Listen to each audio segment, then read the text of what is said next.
वालेकुम की हाल है जी ठीक हो यार आ एक बीबी आ वेखो ਇਹਦੀ ਵੀਡੀਓ ਤਾਂ ਤੁਸੀਂ ਬਹੁਤ ਵੇਖੀ ਹੋਣੀ ਆ ਹੁਣ ਮੈਨੂੰ ਸਮਝ ਨਹੀਂ ਆ ਰਹੀ ਇਸ ਬੀਬੀ ਕੋਲ ਇੰਨਾ ਕੌਨਫੀਡੈਂਸ ਕਿੱਥੋਂ ਆ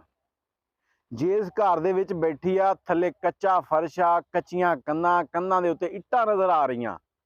ਲੇਕਿਨ ਐਡੇ ਕੌਨਫੀਡੈਂਸ ਦੇ ਨਾਲ ਵੋਟ ਮੰਗ ਰਹੀ ਆ ਕਿ ਮੈਂ ਕਹਿੰਦਾ ਇਹ ਉਸ ਪਿੰਡ ਦੇ ਵਿੱਚੋਂ ਹਾਰ ਹੀ ਨਹੀਂ ਸਕਦਾ ਪਿੰਡ ਕੀ ਮੈਂ ਕਹਿੰਦਾ ਇਹਨੂੰ ਸਰਦਾਰ ਦੀ ਇਲੈਕਸ਼ਨ 'ਚ ਖੜੀ ਕਰ ਦੋ ਨਾ ਤੇ ਪਾਕਿਸਤਾਨ ਪੂਰੇ ਚੋਂ ਨਹੀਂ ਹਾਰੇਗੀ ਜਿੱਡਾ ਇਹਦਾ ਕੌਨਫੀਡੈਂਸ ਸਟੈਟ ਆ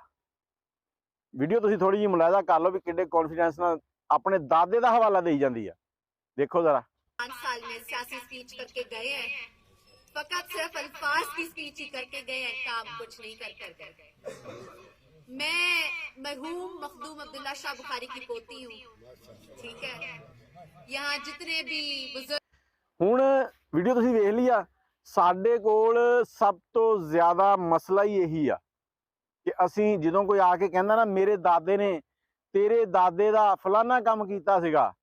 ਉਹ ਬਾਈ ਠੀਕ ਹੋ ਗਿਆ ਮੇਰੇ ਦਾਦੇ ਦਾ ਤੇਰੇ ਦਾਦੇ ਨੇ ਫਲਾਨਾ ਕੰਮ ਕੀਤਾ ਸੀਗਾ ਮੈਂ ਉਹਦੀ ਗੱਲ ਸਮਝ ਗਿਆ ਮੈਂ ਉਹਦਾ ਇਹਤਰਾਮ ਕਰਦਾ ਉਹਦੀ ਲਈ ਦੁਆ ਕਰਦਾ ਹਮੇਸ਼ਾ ਮੈਂ ਉਹਦਾ ਮਕਰੂਜ਼ ਆ ਲੇਕਿਨ ਉਹਦਾ ਕਰਜ਼ ਲਾਣ ਦਾ ਇਹ ਮਕਸਦ ਨਹੀਂ ਹੈਗਾ ਨਾ ਕਿ ਤੁਸੀਂ ਅੱਜ ਵੀ ਮੈਨੂੰ ਵੋਟ ਮੰਗ ਕੇ ਜ਼ਲੀਲ ਕਰੋ ਸੋਚੋ ਜ਼ਰਾ ਵੋਟ ਸਿਰਫ ਉੱਥੇ ਦਿਓ ਜਿੱਥੇ ਤੁਹਾਨੂੰ ਸਿਰਫ ਆਪਣੀ ਆਉਣ ਵਾਲੀ ਨਸਲ ਆਪਣੇ ਮਜ਼ਹਬ ਤੇ ਆਪਣੇ ਮੁਲਕ ਦਾ ਤਹਫੁਜ਼ ਮਿਲੇ ਨਾ ਕਿ ਉੱਥੇ ਦੇ ਦਿਓ ਕਿ ਤੁਹਾਡੀ ਗਲੀ 'ਚ ਨਾਲੀ ਲੱਗ ਜਾਵੇ ਉਹ ਨਾਲੀ ਤਾਂ ਪੱਕੀ ਹੋ ਜਾਏਗੀ ਪਰ ਤੁਹਾਡਾ ਪੁੱਤਰ ਜਿਹੜਾ ਉਹ ਬਾਹਰ ਚਲ ਜਾਣਾ ਹੈ ਉਹ ਬਾਹਰ ਪੱਕਾ ਹੋ ਜਾਏਗਾ ਉਹ ਸਿਰਫ ਉਦੋਂ ਹੀ ਆਏਗਾ ਜਦੋਂ ਉੱਥੋਂ ਮਰ ਜਾਏਗਾ ਤੇ ਉਹਨੂੰ ਦਫਨਾਉਣ ਵਾਸਤੇ ਇੱਥੇ ਲਿਆਉਣਗੇ ਤੁਹਾਡੀ ਕਬਰ ਦੇ ਲਾਗੇ ਉਹਦੀ ਕਬਰ ਬਣਾ ਕੇ ਕਹਿਣਗੇ ਇਹ ਫਲਾਣੇ ਦਾ ਪੁੱਤਰ ਹੈ ਉੱਤੇ ਤਖਤੀ ਲਾ ਦਿਓ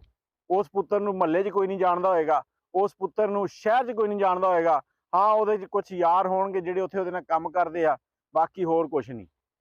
ਤੇ ਇਹ ਬੀਬੀ ਦਾ ਕੌਨਫੀਡੈਂਸ ਜਿਹੜਾ ਇਹ ਕਮਾਲ ਦਾ ਆ ਏਡਾ ਕੁ ਕਮਾਲ ਦਾ ਹੈ ਕਿ ਮੈਂ ਕਹਿੰਦਾ ਮੈਂ ਵੀਡੀਓ ਸੁਣ ਕੇ ਹੈਰਾਨ ਹੋ ਗਿਆ ਕਿ ਮੈਂ ਇਹਨੂੰ ਵੋਟ ਕਿਉਂ ਨਹੀਂ ਦੇ ਰਿਹਾ ਮੇਰਾ ਵੋਟ ਜਾਣਾ ਹੀ ਇਸੇ ਨੂੰ ਚਾਹੀਦਾ ਬਾਕੀ ਤੁਸੀਂ ਆਪਣੀ ਰਾਏ ਜ਼ਰੂਰ ਦੇਣਾ ਮੈਨੂੰ ਇਜਾਜ਼ਤ ਦਿਓ ਅੱਲਾ ਹਾਫਿਜ਼